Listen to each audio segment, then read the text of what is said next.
Hello बच्चों, welcome to my channel. तो आज हम लोग फिर से एक न्यू वीडियो लेकर आए हैं और इस वीडियो में हम करेंगे क्लास 10 मैथमेटिक्स का निर्देशांक ज्यामिति।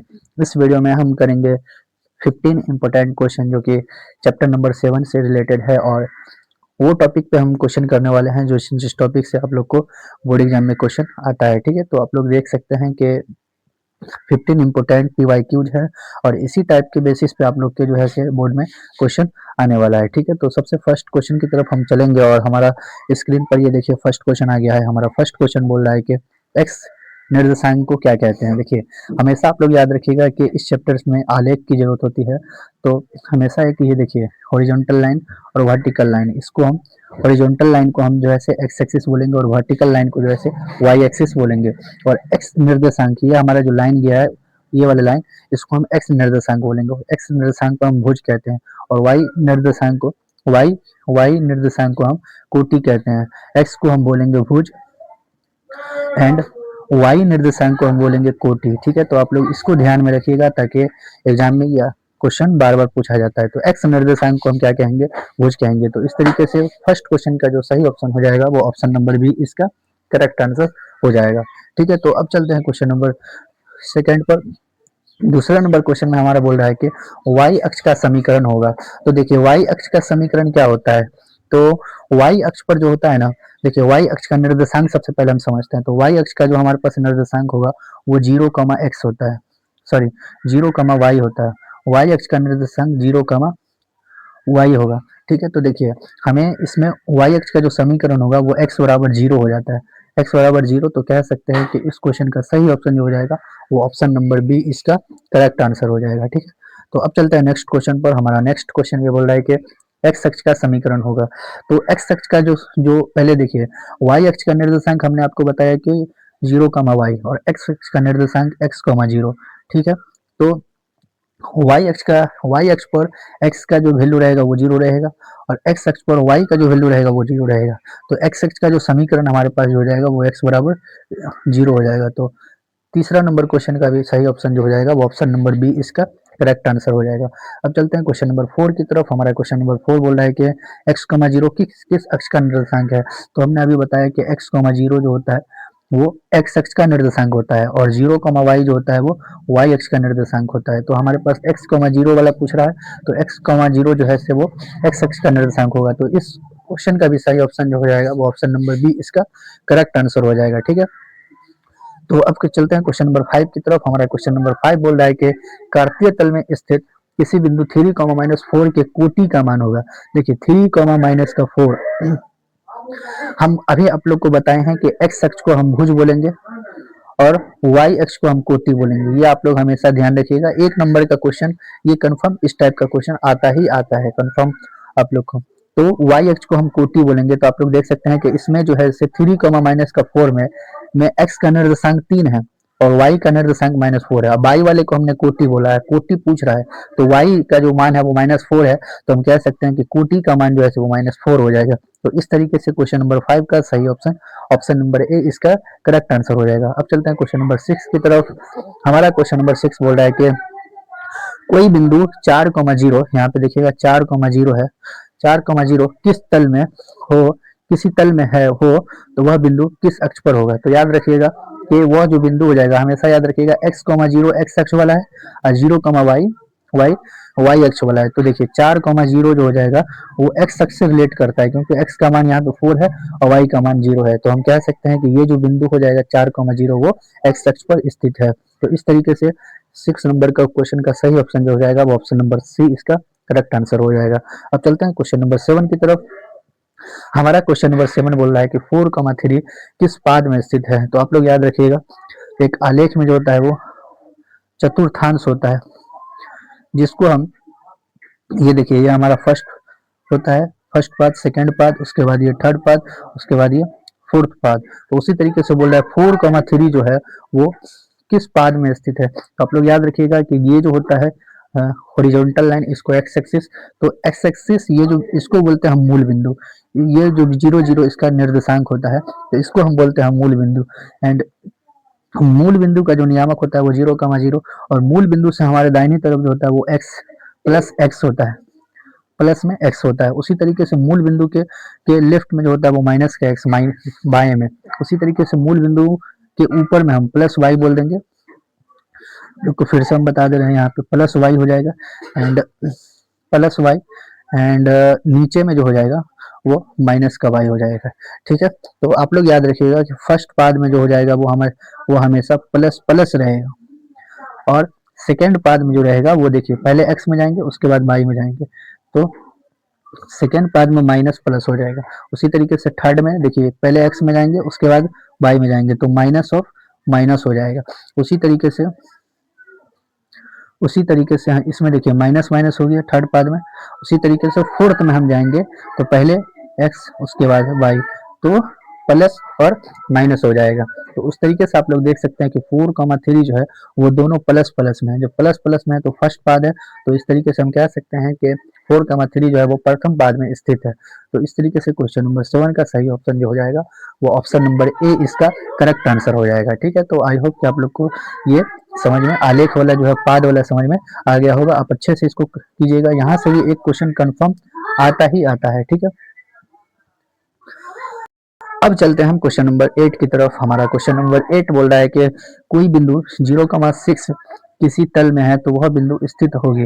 देखिए हमने पीछे क्वेश्चन किया है 4,0 वाला जो कि x अक्ष पे था, आप लोग देख सकते हैं, और इस बार हमारे पास जो आया है वो 0,6 पे, जो कि हम रिलेट करेंगे तो y अक्ष के निर्देशांक पर स्थित है। तो कह सकते हैं कि ये हमेशा y अक्ष पर ही स्थित होगा। तो इस तरीके से क्वेश्चन नंबर 8 का सही ऑप्शन जो हो जाएगा वो ऑप्शन नंबर ए इसका करेक्ट आंसर हो जाएगा। तो चलते हैं क्वेश्चन नंबर 9 की तरफ।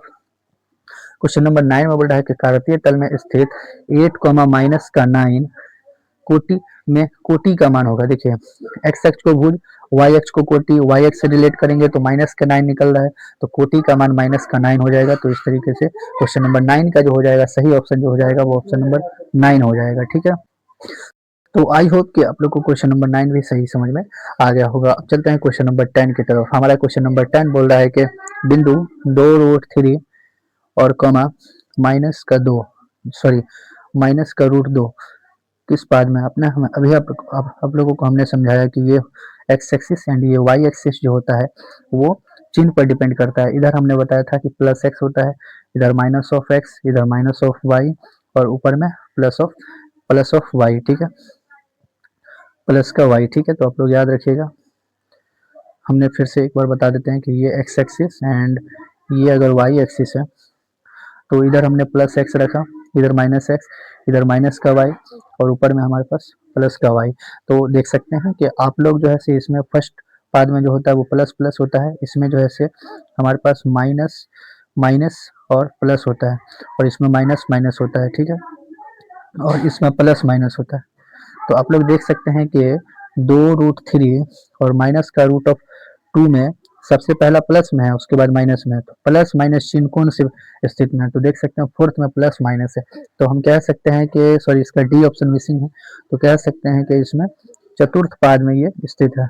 तो इस तरीके से इसको सही ऑप्शन जो हो जाएगा वो ऑप्शन नंबर डी इसका करेक्ट आंसर हो जाएगा। ठीक है, तो आई होप कि इस टाइप का क्वेश्चन भी आप लोग को समझ में आ गया होगा, और इस टाइप का क्वेश्चन कंफर्म आप लोग को 1 नंबर बोर्ड में देता ही देता है। बहुत ही इजी क्वेश्चन रहता है, ये क्वेश्चन सब छोड़ने के लायक नहीं रहता है। अच्छा क्वेश्चन है, मार्क्स उठाने वाला क्वेश्चन है, जो कि 1 नंबर कंफर्म आता है। ये थोड़ा सा ध्यान दीजिएगा, भुज कोटि वाला और ये वाला, तो अच्छे से आप लोग का नंबर उठ सकता है।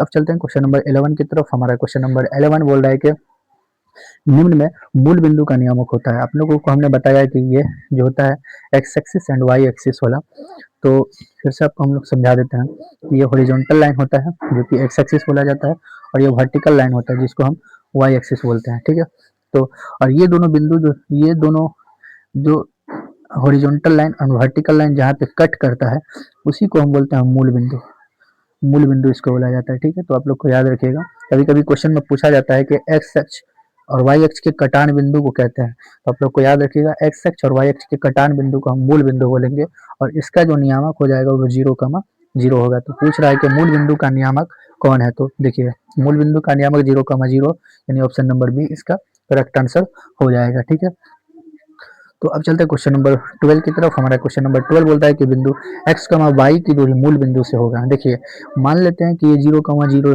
है, और दूसरा बिंदु है एक्स कमा वाई, तो इसके बीच की दूरी हमसे पूछ रहा है। डिस्टेंस का फॉर्मूला आप लोग को याद रखिएगा, x two minus x one का whole square plus y two minus y one का होल स्क्वायर, ये दो बिंदु के बीच की दूरी है। लेकिन अगर मूल बिंदु की दूरी किसी अन्य बिंदु के बीच की दूरी पूछेगा तो रूट अंडर, डायरेक्ट आप लोग फॉर्मूला याद रखिएगा, root under X square plus का वाई स्क्वायर, ये डिस्टेंस का फॉर्मूला होता है मूल बिंदु से किसी अन्य बिंदु के बीच की दूरी। तो मान लेता मूल बिंदु तो ये दिया हुआ है, किसी अन्य बिंदु हमारे पास एक्स कमा वाई दिया हुआ है, तो हम कह सकते हैं कि root under X square plus का वाई स्क्वायर, जो कि दिख रहा होगा ऑप्शन नंबर बी में इसका करेक्ट आंसर आप लोग को दिख रहा होगा। ठीक है, तो आई होप कि आप लोग को ये भी बहुत इंपॉर्टेंट है, पूछता ही है। तो अब चलते हैं क्वेश्चन नंबर 13 की तरफ। हमारा क्वेश्चन नंबर 13 बोल रहा है कि बिंदु 2,3 4,1 के बीच की दूरी होगी। हमने बताया कि डिस्टेंस का जो फॉर्मूला होता है वो root under x two minus x one का whole square plus y two minus y one का होल स्क्वायर होता है। ठीक है, आप लोग याद रखिएगा एक्स टू एक्स वन क्या होता है, तो देखिए ये जो 2 होता है वो हमारे पास एक्स वन होता है एंड वाई वन थ्री होता है, एंड उसी तरीके से एक्स टू फोर हो जाएगा एंड एक्स वन जो हो जाएगा वो हमारे पास वन हो जाएगा। एंड डिस्टेंस अगर हम यहाँ से निकालेंगे तो देख सकते हैं एक्स टू का वैल्यू जैसे हमारे पास 4 है, 4 माइनस का एक्स वन का वैल्यू 2 है, इसका स्क्वायर प्लस वाई टू का वैल्यू आप लोग देखिएगा यहाँ पे, सॉरी यहाँ पे ये वाई टू है, तो वाई टू का वैल्यू 1 है बीच में, प्लस 1 माइनस का वाई वन का वैल्यू 3, इसका स्क्वायर अगर कर देंगे तो रूट अंडर यहाँ पे देखिएगा 2 का स्क्वायर हो जाएगा, 4 में से 2 गया 2, 2 का स्क्वायर हम 4 कर सकते हैं, प्लस यहाँ पे 1 में से 3 गया माइनस ऑफ 2 का स्क्वायर, तो 4 हो जाएगा, अंडर रूट यहाँ पे हो जाएगा 8, एंड 8 को अगर हम वर्गमूल निकालेंगे तो यहाँ पे 2 रूट 2 निकल जाएगा वर्गमूल इसका। 2 रूट 2 निकालने पर हम देख सकते हैं कि ऑप्शन नंबर सी इसका सही ऑप्शन इसका नजर आ रहा है। तो कह सकते हैं कि 13 नंबर क्वेश्चन का सही ऑप्शन जो हो जाएगा वो ऑप्शन नंबर सी इसका करेक्ट आंसर हो जाएगा। आप लोग दूरी सूत्र याद रखिएगा, दूरी सूत्र पे क्वेश्चन बनाने आना चाहिए। ठीक है, तो अब चलते क्वेश्चन नंबर 14 की तरफ। हमारा क्वेश्चन नंबर 14 बोल रहा है कि एक बिंदु 4,3 किसी तल में है तो इसकी दूरी मूल बिंदु से होगी।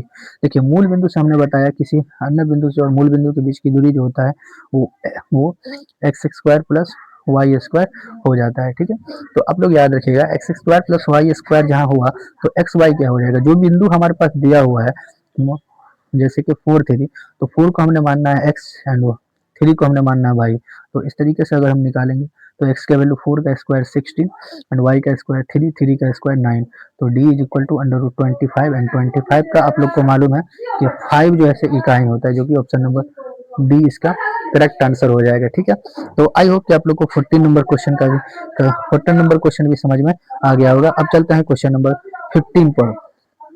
क्वेश्चन नंबर 15 में हमारा बोल रहा है दो बिंदु P 2,3 और Q 4,2 के बीच की दूरी होगी। तो हमारे पास वही फॉर्मूला लगेगा X two minus x one का स्क्वायर, 4 में से 2 को कैंसिल करेंगे तो 2 का स्क्वायर हो जाएगा, प्लस 2 में से 3 को कैंसिल करेंगे तो माइनस ऑफ 1 का स्क्वायर हो जाएगा। तो D is equal to under root 2 का स्क्वायर 4, 1 का स्क्वायर 1, तो D is equal to under root 5 इकाई, जो कि ऑप्शन नंबर डी इसमें दिख रहा होगा सही ऑप्शन। ठीक है, तो अब चलते हैं क्वेश्चन नंबर 16 की तरफ। हमारा क्वेश्चन नंबर 16 बोल रहा है कि रेखा पर स्थित 3 क्रमित बिंदु ए बी सी संरेखी होने का शर्त क्या होगा। तो मान लेते हैं कि एक रेखा हमारे पास, मान लेते हैं कि हमारे पास एक रेखा है इस तरीके का। ठीक है, तो इसको हम मान लेंगे ए, ये बीच में हमने मान लिया बी और ये बीच में हमने मान लिया सी। ठीक है, तो अब बोल रहा है कि संरेखी होने का शर्त क्या होगा। तो देखिए संरेखी होने का शर्त इसमें ये हो जाएगा कि ए बी प्लस ये दोनों को ऐड करेंगे यहाँ से यहाँ तक, ये दोनों को, उसके बाद ये पूरा हो जाना चाहिए, यानी A B plus B C is equal to A C होना चाहिए, जो कि आप लोग को दिख रहा होगा यहाँ पे ऑप्शन। आप लोग देखिएगा तो A B plus B C is equal to A C, यहाँ पे इज इक्वल टू छूटा हुआ है बराबर का चिन्ह, तो ऑप्शन नंबर ए इसका करेक्ट आंसर बोल सकते हैं। तो आई होप कि आप लोग को 16 नंबर क्वेश्चन भी समझ में आ गया होगा। अब चलते हैं 17 नंबर क्वेश्चन पर। हमारा 17 नंबर क्वेश्चन बोल रहा है कि बिंदु 4 1,0 के बीच की दूरी 5 इकाई है, तो ए का मान निकालिए। देखिए डी इज इक्वल टू हम निकालते हैं x2 में से 1, तो 1 में से 4 का कैंसिल स्क्वायर करेंगे, प्लस y2 0 में से a को स्क्वायर करेंगे। ठीक है, एंड डी जो होता है वो 5 हमारे पास दिया हुआ है, तो यहाँ पे 3 का 1 में से 4 गया माइनस थ्री का स्क्वायर 9 हो जाएगा, एंड प्लस यहाँ पे ए स्क्वायर हो जाएगा। ठीक है, अब क्या करेंगे, इधर से अगर हम स्क्वायर हटाएंगे तो इधर इधर से हम रूट हटाएंगे इस साइड से, तो इधर हमारे पास स्क्वायर चढ़ेगा, और स्क्वायर चढ़ने पर 5 का स्क्वायर 25 हो जाएगा, यहाँ पे 9 प्लस ए स्क्वायर, ये 9 इधर आ जाएगा तो कैंसिल होकर 16 हो जाएगा, जो कि ए स्क्वायर, ए का स्क्वायर हटाएंगे इधर से ए का स्क्वायर अगर हम यहाँ से हटा दिए तो इधर रूट चला जाएगा और ए इज इक्वल टू जो हो जाएगा वो प्लस माइनस 4 आ जाएगा, प्लस माइनस 4 आ जाएगा, जो कि ऑप्शन नंबर सी में आप लोग को प्लस माइनस 4, सर यहाँ पे एक माइनस यहाँ पे दे देना है, तो प्लस माइनस 4 जो कि ऑप्शन नंबर सी में दिख रहा होगा आपको। तो आई होप कि आप लोग को 17 नंबर क्वेश्चन भी अच्छे से समझ में आ गया होगा। अब चलते हैं क्वेश्चन नंबर 18 पर। 18 में हमारा बोल रहा है कि 2,3 के बीच की दूरी मूल बिंदु से होगी। तो हमेशा याद रखिएगा, जो भी हमारे पास बिंदु दिया रहेगा और मूल बिंदु दिया रहेगा, तो दो बिंदु का स्क्वायर हमें अंदर से कर देना है। तो 4 प्लस यहाँ पे 9 हो जाएगा, जो अंडर रूट 13, जो कि ऑप्शन नंबर सी इसका करेक्ट आंसर दिख रहा होगा। ठीक है, तो अब चलते हैं क्वेश्चन नंबर 19 की तरफ। क्वेश्चन नंबर 19 में भी वही बोल रहा है, सेम क्वेश्चन है जो कि आपको हमने करवा दिया। चलते हैं 20 क्वेश्चन पे। 20 नंबर क्वेश्चन में बोल रहा है कि बिंदु ए 4,5 बी 6,5 को मिलाने वाले रेखाखंड का मध्य बिंदु होगा। ये देखिए, हमारे पास इस क्वेश्चन को अच्छे से समझना है। तो हमारे पास एक बिंदु ए बी सी दिया हुआ है, यहाँ पे ए है, यहाँ पे बी है, और ए में हमारे पास 4,5 दिया हुआ है एंड 6,5 दिया हुआ है। इन दोनों के मध्य बिंदु को मध्य बिंदु नहीं, बीच का बिंदु निकालना है। दोनों के मध्य बिंदु को निकालने के लिए हमारे पास जो फॉर्मूला होता है वो होता है x2 प्लस का x1 बट्टे में 2, कमा y2 प्लस y1 का बट्टे में 2, ये हमारे पास होता है। और x2 का मान 6 है, x1 का मान 4 है, तो 6 एंड 4 को ऐड करेंगे तो 10 हो जाएगा बट्टे में 2।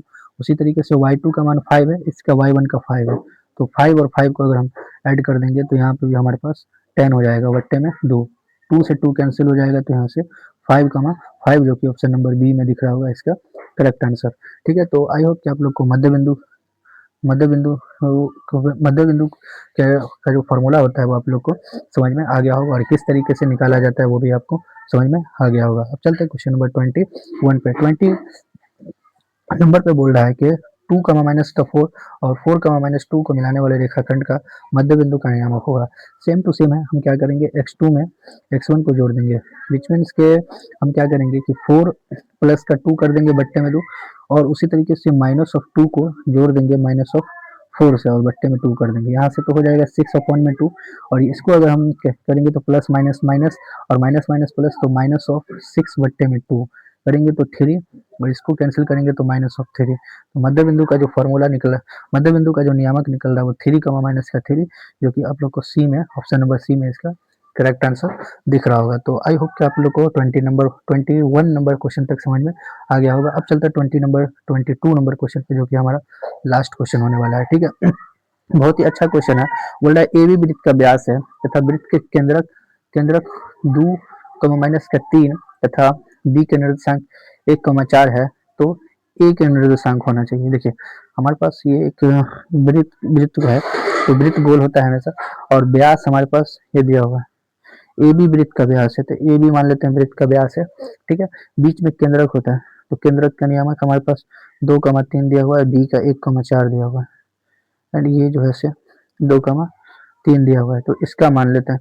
तो मान लेते हैं कि ए का जो नियामक है वो x, y है, और मध्य बिंदु के नियामक से अगर निकालेंगे तो 1 प्लस का x बट्टे में 2, उसी तरीके से 4 प्लस का y बट्टे में 2, ये बराबर हो जाएगा हमारे पास 2,3 के, क्योंकि मध्य बिंदु है। और उसी तरीके से 1 प्लस का x को बट्टे में 2 को हम बराबर करेंगे x के 2 के बराबर में, तो यहाँ से अगर हम करेंगे तो 1 प्लस का x इज इक्वल टू 4, यहाँ से x is equal two plus 1 उधर गया तो माइनस 1, कैंसिल करेंगे तो 3, तो प्लस का 3 निकल रहा है। आप लोग देख सकते हैं प्लस का 3 एक ही ऑप्शन में है, जो कि ऑप्शन नंबर ए में इसका करेक्ट आंसर है। तो हम कह सकते हैं कि y का जो है माइनस ऑफ 10 निकलेगा। आप लोग कर सकते हैं प्लस 4 प्लस वाई बट्टे में 2 को बराबर करेंगे 3 के, और कैलकुलेशन करेंगे इस तरीके से, तो आप लोग देखिएगा कि माइनस का 10 निकलेगा, जो कि ऑप्शन नंबर ए में इसका करेक्ट आंसर दिख रहा होगा। ठीक है, तो आई होप कि आप लोग को 22 नंबर क्वेश्चन तक समझ में आ गया होगा। तो आप लोगों ने देखा कि हम इस वीडियो में आप लोग को 22 की वाईक्यू इंपोर्टेंट क्वेश्चन, जो कि चैप्टर नंबर 7 से रिलेटेड था, आप लोग को करवा दिया है। ठीक है, तो आप लोग याद रखिएगा मूल बिंदु क्या होता है, उसी तरीके से